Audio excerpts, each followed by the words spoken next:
Hello students, next कर रहे हैं क्वेश्चन 5 एक्सरसाइज 9.2। स्टेटमेंट देखेंगे।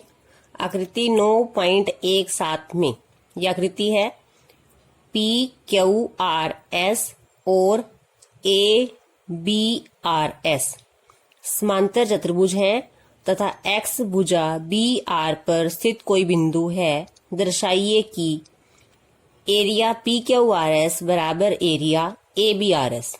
ये दोनों क्या हैं? समांतर चतुर्भुज हैं और हमें दिखाना है कि इन दोनों का क्षेत्रफल बराबर है।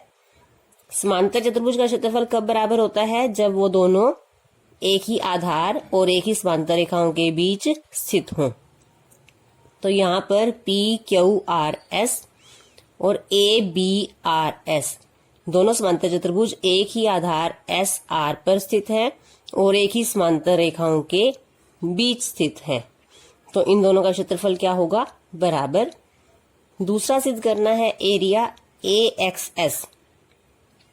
AXS क्या है? ये त्रिभुज बराबर 1/2 एरिया PQRS कि इस त्रिभुज का क्षेत्रफल समांतर चतुर्भुज के क्षेत्रफल का आधा है। त्रिभुज का क्षेत्रफल समांतर चतुर्भुज के क्षेत्रफल का आधा कब होता है?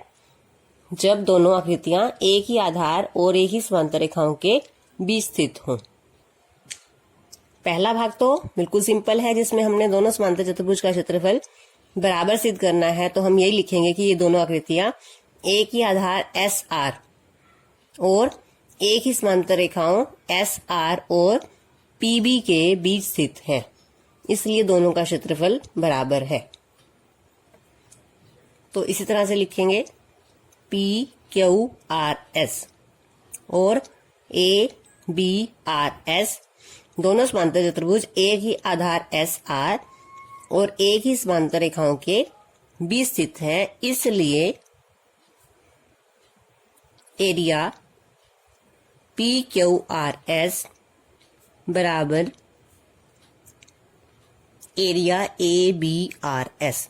और यही हमने फर्स्ट पार्ट में प्रूव करना था, तो फर्स्ट पार्ट तो यहां पर प्रूव हो गया। ये तो आकृतियां दोनों एक ही आधार पर दी हुई थी, तो इसलिए दोनों का क्षेत्रफल बराबर है। सेकंड पार्ट में देखेंगे ये त्रिभुज, और अब देखेंगे कि हमने सिद्ध करना है PQRS के क्षेत्रफल का आधा त्रिभुज का क्षेत्रफल।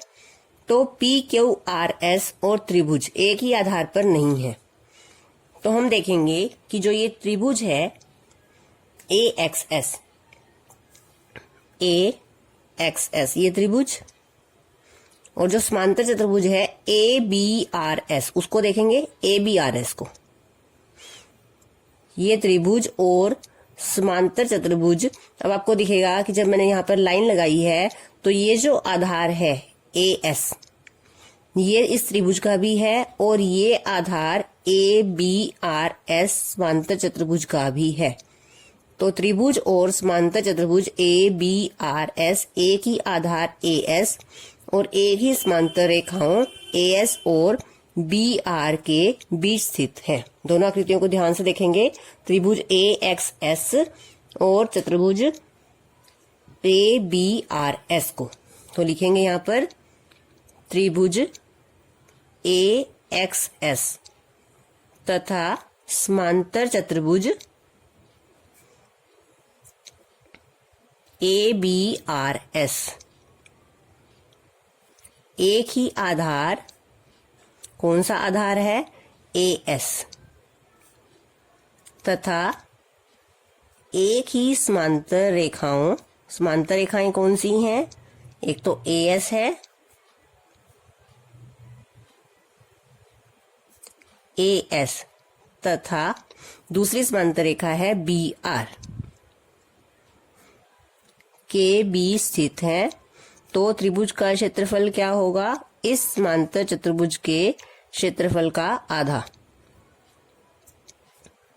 एरिया AXS बराबर 1/2 एरिया ABRS। लेकिन हमने सिद्ध करना है कि 1/2 एरिया PQRS होना चाहिए। अब फर्स्ट पार्ट में देखेंगे कि ABRS का और PQRS का क्षेत्रफल दोनों का बराबर है तो यहाँ पर हम ABRS की जगह PQRS भी लिख सकते हैं। तो क्या लिखेंगे, या एरिया AXS बराबर 1/2 एरिया, इसकी जगह हम लिख रहे हैं PQRS। क्यों लिख रहे हैं, क्योंकि यहाँ लिखेंगे भाग 1 में हमने क्या सिद्ध किया है, एरिया PQRS बराबर एरिया ABRS, इन दोनों का क्षेत्रफल बराबर है, इसलिए हमने ABRS की जगह PQRS लिखा है। तो यही हमने सेकंड पार्ट में प्रूव करना था। तो इस तरह से दोनों पार्ट हमने प्रूव किए हैं। पहले भाग में दोनों समांतर चतुर्भुज एक ही आधार पर है, इसलिए दोनों का क्षेत्रफल बराबर है। दूसरे भाग में त्रिभुज और ये समांतर चतुर्भुज एक ही आधार पर है, तो त्रिभुज का क्षेत्रफल आधा हो जाएगा ABRS के, और ABRS का क्षेत्रफल PQRS के बराबर है, तो ABRS की जगह हम PQRS लिख सकते हैं। नेक्स्ट करते हैं क्वेश्चन 6। एक किसान के पास समांतर चतुर्भुज PQRS के रूप का एक खेत था। उसने RS पर स्थित कोई बिंदु A लिया और उसे P और Q से मिला दिया। खेत कितने भागों में विभाजित हो गया, इन भागों के आकार क्या हैं। हमें बताना है खेत कितने भागों में विभाजित हो गया और इन भागों के आकार क्या हैं। वह किसान खेत में गेहूं और दालें बराबर भागों में अलग अलग बोना चाहती है। वह ऐसा कैसे करे कि उसने गेहूं और दाल बोनी है और बराबर हिस्से में दोनों चीज बोना चाहती है, तो किस तरह से वो ऐसा कर सकती है। तो हमने यहाँ पर PQRS एक समांतर चतुर्भुज लिया है और RS पर कोई बिंदु A लिया है। A को P और Q से मिलाना है।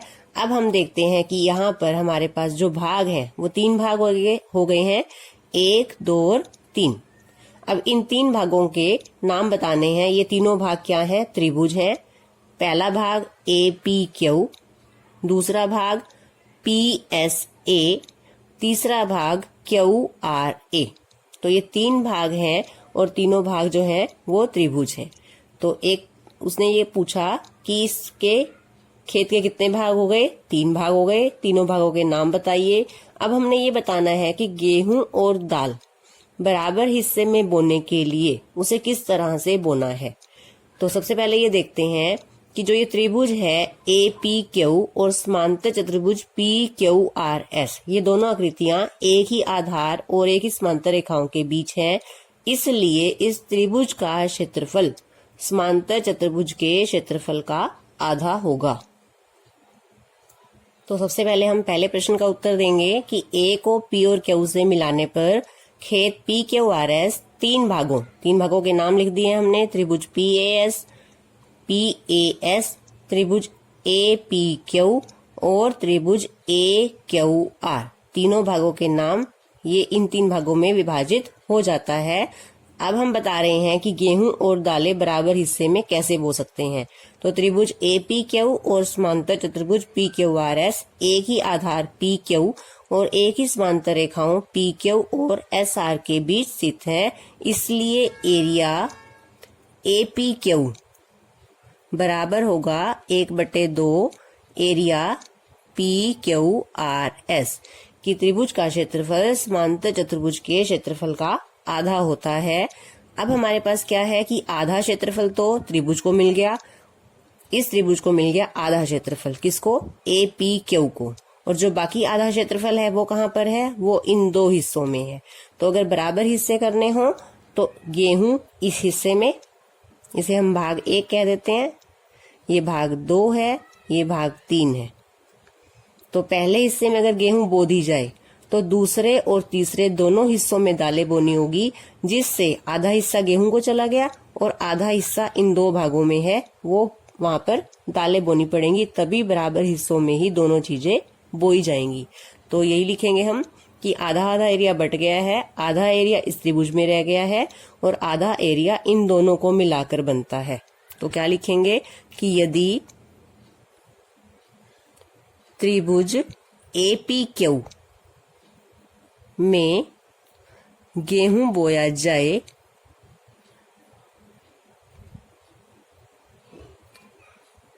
तो जो दोनों भाग हैं, त्रिभुज कौन सी है दूसरे भाग की, PAS, त्रिभुज PAS तथा दूसरी त्रिभुज का नाम है AQR।